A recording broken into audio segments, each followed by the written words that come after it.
The Somerton Man, Australia's most baffling mystery.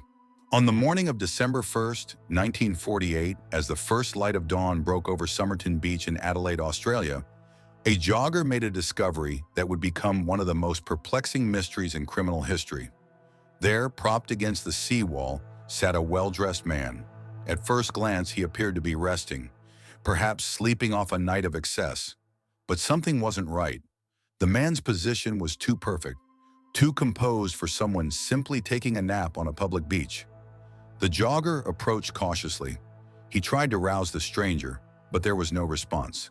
The man's body was stiff, yet not in rigor mortis. His skin was cold, despite the warm Australian summer morning. What followed would develop into a case that has baffled investigators, amateur sleuths, and cryptographers for over 75 years. A mystery that combines espionage, forbidden romance, and a cryptic code that no one has definitively solved to this day. This is the story of the Somerton Man. The police were called to Somerton Beach immediately. Upon arrival, they found a man estimated to be between 40 and 45 years old. He was lying on his back against the seawall with his legs extended and his head resting against the wall. His left arm was lying on the ground and his right arm was bent double. The stranger was impeccably dressed. He wore a white shirt, red and blue tie, brown trousers, socks and shoes, and a light brown double-breasted jacket. Despite being found on a beach, there wasn't a single grain of sand on his clothes or shoes. It was as if someone had carefully placed him there after his death. The autopsy revealed no signs of violence. The medical examiner concluded that the man likely died from heart failure, possibly induced by poison, though no poison was detected in his system. His last meal had been a pastry, a fact that would later gain significance. Strangely, all the labels in his clothing had been removed. His pockets contained an unused train ticket from Adelaide to Henley Beach, a used bus ticket, an American aluminum comb, a half-empty pack of juicy fruit chewing gum, a pack of Army Club cigarettes containing 7 cigarettes of a different brand, and a quarter-full box of Bryant and May matches. What he didn't have was just as telling. No wallet, no money, no identification of any kind. It was as if someone had deliberately stripped him of anything that could identify him. The police took his fingerprints and distributed them internationally. They released photos of the dead man to newspapers across Australia and around the world. Yet despite extensive efforts, nobody came forward to identify him. The Somerton Man, as he came to be known, was a ghost. 6 weeks after the discovery of the body, police made a breakthrough. They found a brown suitcase at Adelaide railway station that had been checked into the luggage office the day before the Somerton Man was found dead. Inside the suitcase was a curious collection of items: a dressing gown, slippers, 4 pairs of underwear, pajamas, shaving items, a pair of trousers with sand in the cuffs, an electrician's screwdriver, a table knife cut down to a short instrument, a pair of scissors with sharpened points, and a stenciling brush. Also found were 3 shirts, one of which bore the name T. Keen. However, no T. Keen matching the dead man's description was reported missing in any English-speaking country.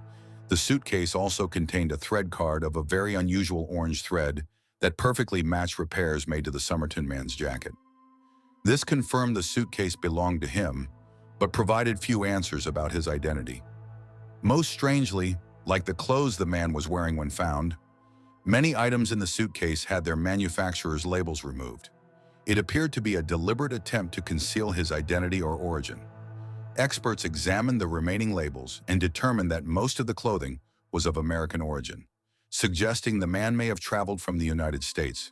However, his dental work appeared to be European in style. The contents of the suitcase painted a picture of a man who was meticulous and careful. The modified tools suggested he might have been involved in some kind of detailed technical work, but they revealed nothing about who he was or why he died on an Australian beach. Months after the man's death, a more thorough examination of his clothing led to the most enigmatic discovery of all. Hidden in a small, specially sewn pocket in the waistband of his trousers was a tightly rolled piece of paper. When unfolded, the paper revealed the words "Tamam Shud." The phrase comes from the final lines of the Rubaiyat of Omar Khayyam, a collection of Persian poems. Translated, it means, "It is ended," or "the end." The scrap had been torn from a rare first edition of Edward Fitzgerald's translation of the Rubaiyat. The book was published in Australia in 1941, with only a few hundred copies in circulation. This bizarre clue sent the police on a new hunt. They made a public appeal for anyone with a copy of this specific edition to come forward. Miraculously, a man contacted them, saying he had found a copy of the book thrown into the open window of his car, which had been parked near Somerton Beach around the time of the man's death. When police examined the book, they found that the phrase "Tamam Shud" had indeed been torn from the last page. But there was more. On the inside back cover of the book was a series of seemingly random letters: WRGOABABDMLIAOI WTBIMPAN ETPMLIABOAIAQCITTM TSAMSTG AB, 5 lines of capital letters with no obvious meaning. Was it a code? A cipher? Investigators believed it might be a one-time pad encryption, a virtually unbreakable code if you don't have the key. Naval intelligence officers, cryptographers, and code-breaking experts all tried to decipher the message. Some thought it might be initials, others thought it could be a code related to coordinates. Despite decades of attempts by professionals and amateurs alike, no one has ever definitively cracked what the letters mean, or if they mean anything at all. Also written in the back of the book was a phone number that led police to a woman living less than a mile from where the Somerton Man was found. For privacy reasons, she was given the pseudonym Justin in official reports. Justin was a nurse who claimed not to know the dead man. However, when shown his plaster bust, she was visibly shocked, almost to the point of fainting, though she maintained she had never seen him before. Police discovered that Justin had given a copy of the Rubaiyat to a man named Alfred Boxall during World War II. For a time, investigators thought Boxall might be the Somerton Man, but this theory was disproven when Boxall was found very much alive, with his copy of the book still intact, including the Tamam Shud page. What makes the connection to Justin even more intriguing is that she lived so close to where the body was found. Also suspicious was her request to remain anonymous in her apparent extreme reaction upon seeing the bust of the dead man, despite her denials of knowing him.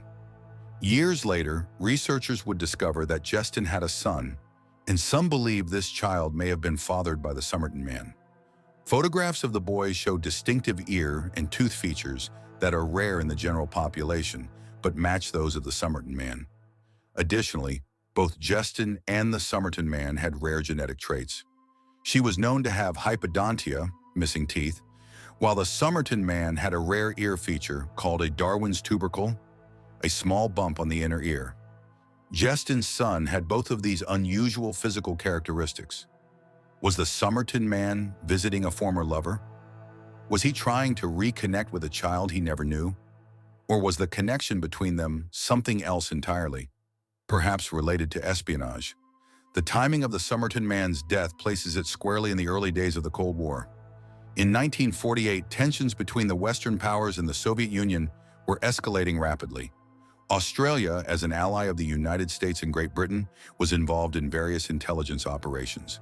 Several aspects of the case have led researchers to speculate that the Somerton Man may have been a spy. First, there was the method of death. Although the autopsy officially listed heart failure as the cause, many experts believe he was poisoned with a substance that was undetectable by 1948 forensic methods. Such sophisticated poisons would typically only be available to intelligence agencies. Second, the man's clothing and possessions were meticulously stripped of identification. This is consistent with spy tradecraft, where operatives are trained to travel without traceable identification. Third, there was the cryptic code found in the book. Intelligence agencies frequently used book ciphers and one-time pads for secure communication. Fourth, Woomera, a top-secret missile testing facility, was being constructed in South Australia at the time. The facility was part of Britain's nuclear and rocket testing program, making it a prime target for Soviet intelligence.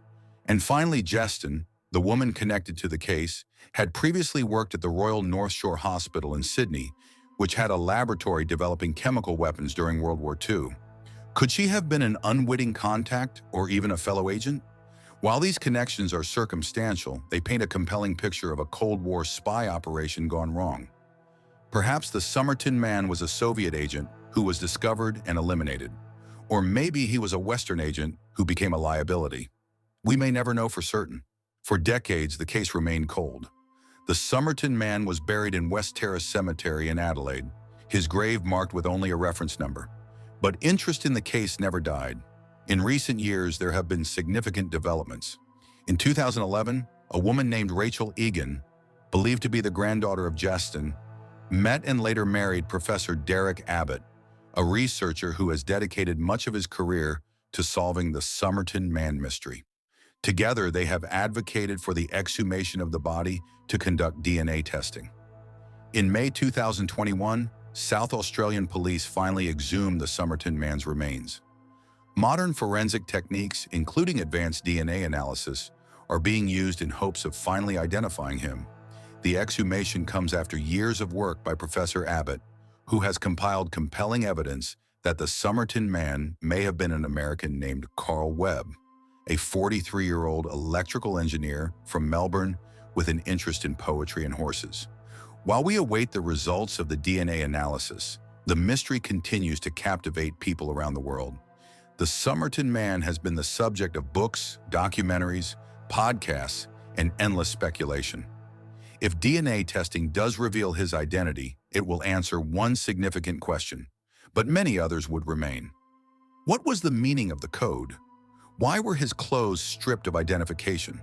Was his death natural, suicide, or murder? And what was his connection to the mysterious woman known as Justin? The Somerton Man case represents one of the most enduring mysteries of the 20th century. A well-dressed man found dead on a beach with no identity and a cryptic message that reads, "It is ended." The case combines elements that continue to fascinate us: potential espionage during the Cold War, a possible secret romance, an unbreakable code, and the lingering possibility that someone, somewhere, knew exactly who this man was and what happened to him. As we wait for the results of modern scientific analysis, we're left to wonder, will the Somerton Man finally get his name back? Will we ever truly know why he died on that beach in Adelaide?